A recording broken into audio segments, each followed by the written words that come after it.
Beleza, pessoal? Esse é o canal Entre a Cruz e o Mundo. É um canal de teologia, teologia amadora, porque eu não sou formado em teologia ainda, porque eu pretendo estudar daqui a alguns anos, certo? E esse é o primeiro vídeo, cara, mais bem elaborado que eu vou estar trazendo, que eu trouxe pesquisas e tudo mais, fiz um estudo. E hoje nós vamos falar sobre soteriologia. E o que é isso? Que nome difícil é esse? Nada mais é que a doutrina da salvação. E como que funciona? Todos nós sabemos que nós somos salvos por Cristo Jesus, certo? Você é cristão, tem um canal cristão, tá bom? E então nós sabemos disso, se quiser entender mais. Mas o que mais que abrange isso? Por exemplo, a gente pode ou não perder a salvação? A gente precisa fazer o que para ser salvo? A gente precisa fazer alguma coisa? Não precisa fazer nada. A salvação é só por Cristo Jesus ou precisa de, sei lá, um pouquinho de boas obras, assim, um tetinho, assim, bastante? O que a gente precisa? Então, segue aí, a gente vai falar sobre isso. Mas a gente não vai abranger tudo também, porque senão vai ficar muito longo e eu nem vou saber falar sobre tudo. Mas eu vou trazer em específico 4 tipos de soteriologia. A luterana, a calvinista, a anglicana e a anabatista. Normalmente você vai ver mais debate entre calvinista e arminiano, mas não vamos tratar disso hoje não, certo? Vamos tratar só desses 4 por enquanto, nesse vídeo, certo? Então segue aí. O primeiro que nós vamos falar aqui é da soteriologia. Eu vou me embolar às vezes de falar esse nome aí. Mas vamos falar da doutrina da salvação, né? Mais fácil. Sobre a doutrina da salvação na perspectiva luterana. Lutero, um monte de gente já conhece, ele foi o cara que deu o pontapé na reforma protestante. Antes dele existiu outras pessoas que tentaram fazer isso, inclusive que deixaram as portas mais abertas para Lutero, mas eles não conseguiram porque normalmente eles eram mortos, né? Quando eles tentavam. E Lutero foi o cara que sobreviveu, que conseguiu e que deu certo. E antes disso, normalmente a salvação era atribuída à fé em Cristo e mais alguma coisa, como por exemplo, fé mais obras, fé mais os sacramentos e fé mais o penitências. Então Lutero estava estudando e leu em Romanos que o justo viverá pela fé. E isso mudou a perspectiva dele sobre salvação. E aí ele começou a estudar mais a fundo a Bíblia e começou a escrever as doutrinas. Então, para Lutero, o ser humano não contribui em nada na salvação. A salvação é só por meio de Cristo Jesus, pela graça. Ele declara que o pecador ele é justo em Cristo e mesmo ele ainda sendo um miserável pecador. Aqui também nós vemos uma diferença entre justificação e santificação. A justificação é quando Deus ele declara que nós somos justos perante Cristo Jesus, por causa do seu sacrifício. Quando ele olha pra gente, não olha mais nosso pecado, mas olha o sacrifício de Cristo. E a santificação é um processo que a gente vai santificando a cada dia. A gente vai largando o pecado, vai buscando mais a Deus, e esse processo é gradual. Mesmo assim, nós nunca vamos ser santos plenamente, santo somente Deus. Até porque nós somos filhos dessa carne, e a carne é má, a carne é fraca, e ela sempre vai pecar. Mesmo nosso espírito já sendo salvo, já estando pronto. Alguns dizem que isso é até um paradoxo, que tipo, nós somos salvos, mas ainda sendo pecadores. Então dá uma controvérsia aí. A igreja luterana ela é cheia de paradoxos e ela não se preocupa em explicar. E eu vou falar alguma coisa sobre isso também. Como por exemplo, a graça. A graça ela é para todos, segundo a da luterana. Não só a graça comum, mas a graça especial para salvação. É só você crer em Cristo Jesus e você vai ser salvo. Mas ao mesmo tempo existe uma graça especial que é só para os eleitos, os salvos no caso. Que aí como que funciona? Tipo, a graça é só para um ou para outro. Eles vão falar que a Bíblia fala que é os dois, mas eles não se preocupam em explicar porque, como que é a diferença de um para outro. O que eles fazem é... Já assistindo uma pregação, ele vai falar sobre o tipo de graça, ele fala sobre o tipo de graça, sem ficar se preocupando, mas tem outro. Não, eles falam aquilo lá. E se o texto bíblico falar sobre o outro tipo de graça, ele vai falar sobre aquele tipo de graça e sem ficar mencionando o outro. Mas tem um outro. Não, ele só fala daquilo porque a pregação sobre aquele Deus fala sobre aquilo, dependente de como soar. Eles falam sobre o texto. E segundo os luteranos, a salvação que pode ser perdida? A resposta é sim. Eles acreditam que você pode perder a salvação, não porque você praticou más obras, ou pelo pecado, ou coisa do tipo, mas por você perder a fé. Caso você perca a fé, você perdeu a salvação e tudo mais. Eu só não vou conseguir trazer aqui todas as vertentes luteranas, porque vai se estender muito, é muito longo. Porque daí você pode falar, mas tem uma igreja luterana lá de tal vertente que acredita que não se perde salvação e tudo mais, eles têm uma doutrina um pouco mais reformada. E aí, tipo assim, então você vai encontrar outras vertentes também. Mas eu tô falando dessa linha principal. Se você conhece outra vertente, você comenta aí como que funciona. Se você for luterano, melhor ainda, cara, comente aí ó, você acha, qual que é a vertente da sua denominação. E a gente vai conversando e vai aprendendo juntos. Agora nós vamos partir para outra linha, a linha reformada, que a gente fala que é a calvinista. Essa é a linha que eu gosto, é a que eu acredito que seja, a que eu mais me identifico, é a que eu mais acho correto. Toda teologia, ela é falha, porque nós criamos a teologia e nós somos pecadores. Tudo que a gente faz está no pecado envolvido. Por mais que nós sejamos santos e tudo que a gente faz é santo, também tem um lado do pecado, então tudo que a gente faz, tipo assim, a teologia é boa, mas tem contaminação do pecado. Então não posso falar aqui que, tipo assim, só o meu é certo, por exemplo. Mas é isso, o calvinismo é o que eu acho mais coerente perante a Bíblia, é o que eu acho que mais faz sentido, é os argumentos que eu acho melhor, entendeu? É por isso que eu me considero calvinista, apesar de quanto mais eu estudar, menos eu me importo com rótulos. Acho que, tipo assim, ser calvinista não significa muita coisa. Até porque, como eu disse, no luterano existe várias vertentes, existe os caras que é tipo, que a gente considera hiper calvinista, que são os caras que falam que tipo, não precisa nem evangelizar, porque Deus já decretou tudo e tudo mais. E tem uns caras que falam que só calvinista vai pro céu, por exemplo. Tipo assim, esses caras não me representam, não representam a gente calvinista no geral, né? É uma bolha separada só deles. Então não entra nesses caras radicais, não. A Bíblia diz que é do Senhor que pertence a salvação. Então a gente crê, o calvinismo, né? No caso, como eu sou calvinista, eu creio, que a salvação ela é totalmente do Senhor. A gente não faz absolutamente nada. É de graça, somente graça, semelhante à fé, e nem a fé é nossa porque é dom de Deus. Então, tipo assim, Deus que dá um dom da fé pra gente. E o calvinista tem 5 pontos muito importantes, que é a base da doutrina calvinista. É lógico que não se resume apenas a isso, tem várias outras coisas do calvinismo, mas a base dele é os 5 pontos. Só pra ter certeza que eu não vou errar, eu vou estar lendo aqui, ó. 5 pontos. É a depravação total, eleição incondicional, expiação limitada,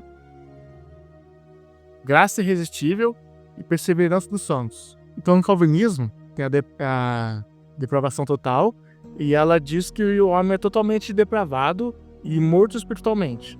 E o que o morto faz? Não faz nada. Já viu algum morto fazer alguma coisa? Não. Então, um morto não tem nem condição de você voltar à vida sozinho. Então, você precisa totalmente de Deus para ser salvo e para voltar à vida espiritual. Eu gosto muito de comparar com a passagem do Vale de Ossos Secos, onde o profeta vai lá e Deus fala com ele, é possível esses ossos levantarem a vida? Aí o profeta fala, tu sabes? Aí Deus fala, manda eles se levantar. Aí o profeta fala, dá a ordem, o Espírito Santo age, e aí eles voltam à vida. Então, assim, como acontece hoje espiritualmente, por exemplo. Temos os cristãos que já têm a fé, eles anunciam a palavra de Deus, e aí o Espírito Santo age conforme a vontade dele, convence do pecado e a pessoa ganha vida em abundância, vida espiritual em Cristo. Nós temos a eleição incondicional, onde não existe nenhuma condição humana para que Deus eleja e Deus dê o dom da fé e salve pela graça. Então é uma coisa totalmente vinda de Deus. Não existe nenhuma condição de tipo assim, eu sou bonzinho, eu fiz boas obras, eu fiz tal coisa. Não, é Deus que age soberanamente sobre a vida dos eleitos. E só isso, tem nada de humano. A expiação limitada, ela diz que só a expiação, o sacrifício de Cristo, ela é limitada só àqueles que crêem. Mas tem a passagem que fala que Jesus morreu por todos nós. Tá, mas quando a gente fala todos, tem até o meme que fala que todos não é todos, né? Mas quando eles estão falando de todos, a intenção é falar que não é só para os judeus, é para todos, tipo assim, todas as nações. Qualquer pessoa de qualquer nação pode crer em Cristo. É o que acontece hoje, né? Não é só os judeus que crê. Né? Todo mundo crê e pode ser salvo no nome de Cristo. Então, meio que assim, o sacrifício de Jesus foi para todos? Sim, para todos os que crê. Porque não faz sentido Jesus morrer para aquele que não crê e não vai ser salvo. Então, tipo assim, Jesus morreu, a pessoa vai ser condenada mesmo assim, então morreu para quê? Morreu foi inútil? Não, o sacrifício de Jesus, ele é eficaz, útil e soberano. Jesus morreu e salvou. Então, por isso que salva só aqueles que nele creem. Agora a gente vai falar sobre a graça irresistível. O que a graça irresistível diz? Diz que Deus escolhe seus eleitos e manda graça. E aí a pessoa não pode resistir, ela não pode dizer não, entre aspas. Aí como que funciona isso e por que foi difícil para mim? Foi difícil porque existe a passagem que Deus fala que quer salvar todos e não salva. E tem a passagem que fala que Deus quer colher seu povo como galinha colhe os pintinhos. E o povo não quer. Então meio que o pessoal rejeita a graça de Deus. Mas o que essa doutrina diz? Diz que existe a graça comum, que o sol nasce para justo e para injusto, a chuva cai para justo e para injusto. Então tem uma coisa que é geral, esse tipo de graça. Tem a graça especial, que é a graça para salvação. E essa graça comum, as pessoas podem rejeitar, e a graça especial para salvação, as pessoas não podem rejeitar. Então o que acontece? Deus força alguém a ser salvo? Não. Porque quando a graça alcança o coração do ser humano, essa graça ela muda a sua vontade. Cara, parece um tipo de controle, mas não é. Porque, tipo assim, Deus cria tudo, Deus criou nossas vontades. Então, nós somos livres e Deus só muda a vontade do nosso coração pra gente poder escolher a Deus. E quando a gente vê a graça, vê, tipo assim, a salvação de Cristo Jesus e tudo mais, a beleza de tudo isso, não existe uma resposta possível a não ser sim. A gente poderia dizer não, mas assim, é tão gracioso que a gente fala sim. E aí é como se fossem dois extremos, né? O ser humano, ele não pode dizer sim a Deus, porque ele está morto e o morto não faz nada.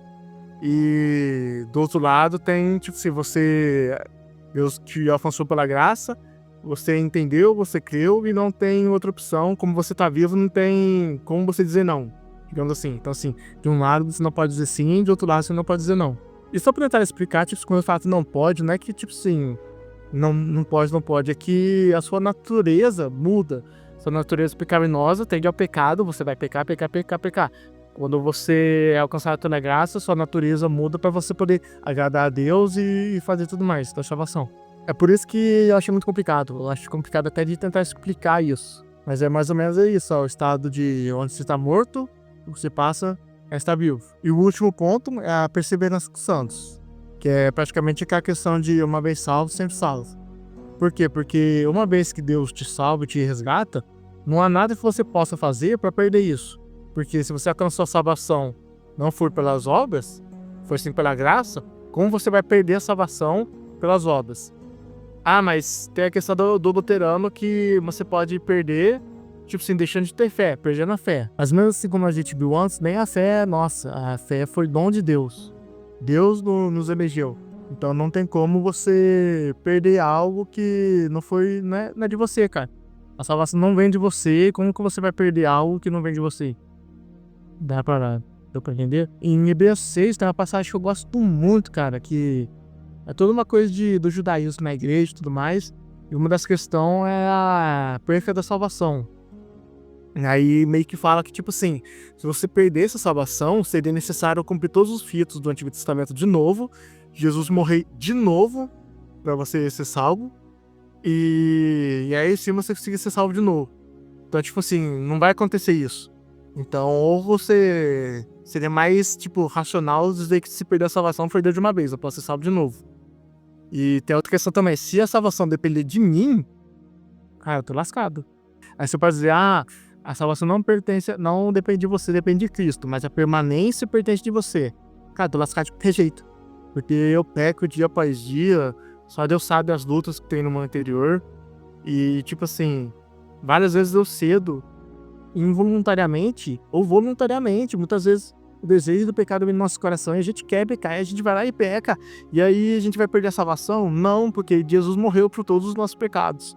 É por isso que eu não acredito na perfeita salvação, espero disso. E tem até a questão de outras passagens bíblicas, com João 10, que aquele que Deus manda na minha mão, né? Jesus falando, né? Aquele que Deus me envia e está nas mãos de Deus e nada vai tirar das mãos de Deus, né? Então é uma doutrina que, tipo, eu creio muito nisso, tá? E não existe perfeita salvação. Que Deus não vai abandonar os seus. Uma vez salvo, sempre salvo. Uma vez de Deus, sempre de Deus. Não por nossos méritos, mas porque Deus não abandona os seus. Uma vez sendo de Deus, sempre de Deus. Agora eu vou falar de uma que é menos conhecida no Brasil, que é a anglicana, e eu tenho poucas informações sobre essa. Foi até mais difícil de pesquisar, porque é uma igreja que tem mais fora do Brasil, né? Mas eu vou falar sobre ela. Ela acredita nas escrituras, na razão e na tradição. Então você vê que ela tem um pouquinho desse pezinho na tradição ainda. Tanto que a igreja anglicana, eu acho ela, na sua origem, não hoje, existem muitos anglicanos bons, mas na sua origem ela foi meio ruim, sabe? Meio deturpado. Porque o rei da Inglaterra queria se divorciar e a igreja católica não queria, não aceita o divórcio, né? Na verdade, igreja nenhuma aceita, né? Mas aí o que ele fez? Ele rompe com a igreja católica, se divorcia e meio que abre a igreja anglicana como se fosse um movimento reformado.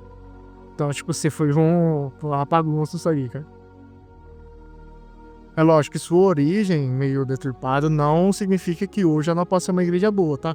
Existem vários anglicanos teologicamente bons, que fiéis a Deus, né? Que cumprem o propósito certinho de Deus. E aí ela também acredita na salvação pela graça, pela fé, e que as boas obras são resultado da sua fé. Só que ela não acredita na parte de Deus, nisso, na parte da eleição. É mais uma coisa pessoal. Tipo, se eu tenho fé, eu alcanço a graça e tudo mais. E vamos ver aqui mais à frente, tem a questão dos sacramentos também, que é muito importante. Para eles, os sacramentos, né, são um símbolo, um mérito, uma coisa assim. Ela é sinal da graça. Você precisa dos sacramentos para... Talvez não seja exatamente isso, mas para mim parece, quando eu pesquisei, que sim, você precisa dos sacramentos para ser salvo, sabe? Parece uma ideia meio assim. Talvez na teoria não seja, mas na prática seja, sabe? Umas ideias assim. É como pra você ser salvo, você precisa dessas coisas, tipo fé, graça e tudo mais, que você alcança. E você precisa participar dos sacramentos, ou seja, você precisa ser batizado, você precisa participar da Santa Ceia. Mas assim, eles não acreditam na salvação pelos sacramentos, mas assim, eles apontam para Deus, como assim, o sacramento não salva sozinho, mas eles apontam uma salvação a Deus. Mais ou menos a pessoa fala, você é salvo pela graça, mas você tem que dar umas boas obras, fazer uma coisinha ali e tal. É tipo assim, então não é pela graça. Não, é pela graça. É só que você tem que manter um bom comportamento, porque tipo assim, é umas ideias assim. Lembrando que mesmo as doutrinas mais soberanistas, né, que por exemplo é a calvinista, acredita sim nas boas obras como uma evidência da fé, e não algo para você alcançar a fé e alcançar a graça e tudo mais. Você primeiro é salvo pela graça, mediante a fé, e isso resulta em praticar boas obras. Só quero abrir um parênteses aqui, que tem uns barulhos no fundo, é o meu filho, aquele filho aqui, eu gravo no quarto do meu filho, você pode ver os desenhinhos aqui, ó, castelinho dele, e então tipo, isso é a coisa que eu não posso evitar, cara. Vai ter barulho de criança e ou grava assim ou não grava. Agora vamos falar do último, que são os anabatistas.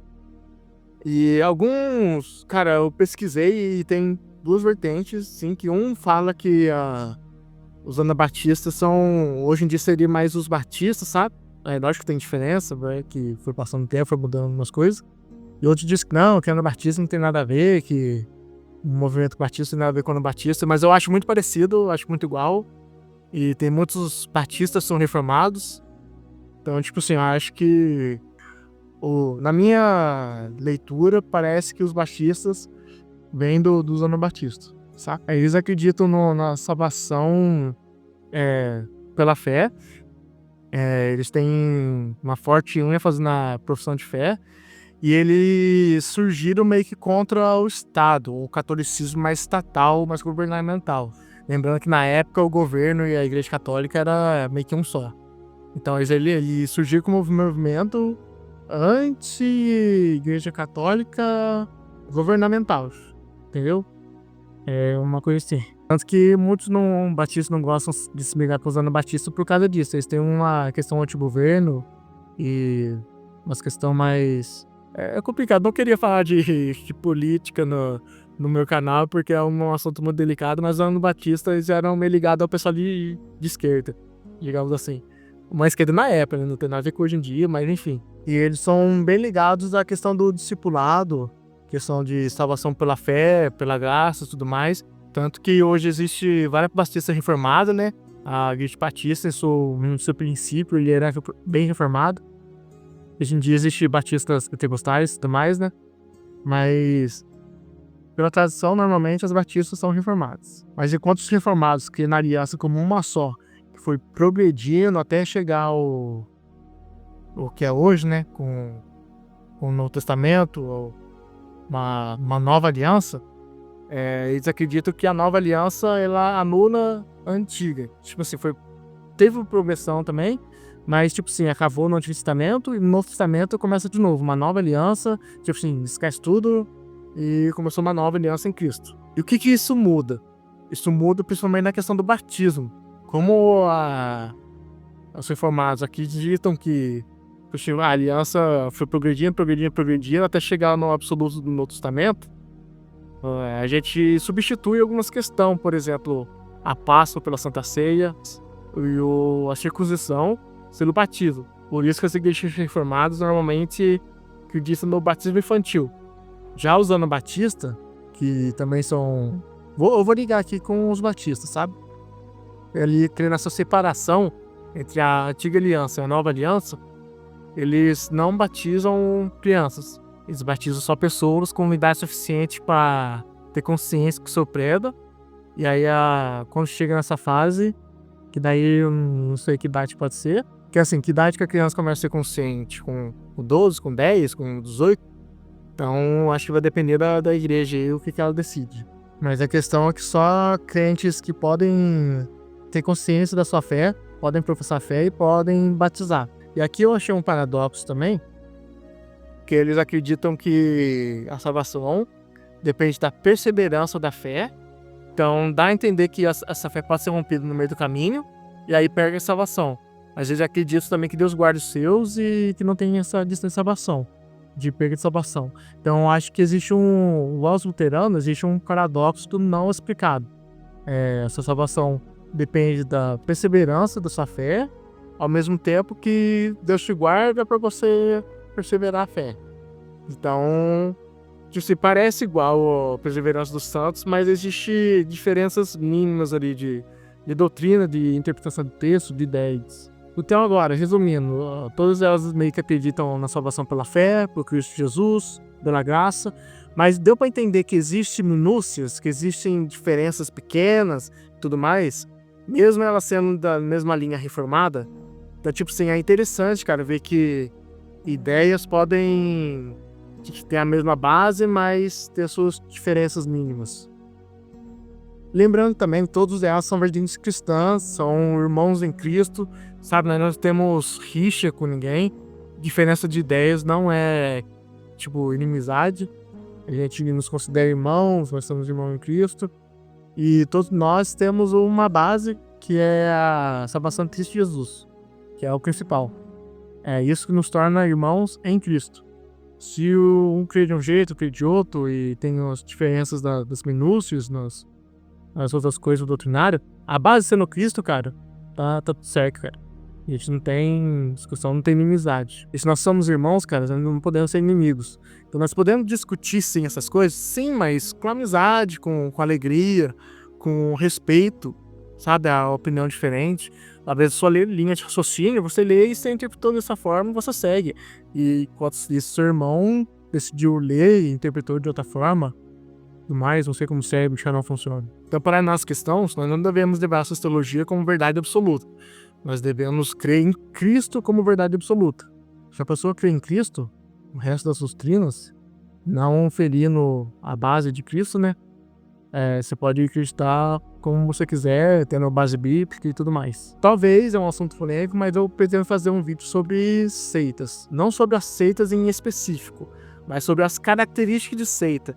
que entram em heresias e aí sim anulam a base de Cristo e aí sim tem que ser combatido. Fora que eu citei 4 doutrinas da salvação, mas existe outras. Existe a plenagiana, semi-plenagiana, arminiana e tudo mais.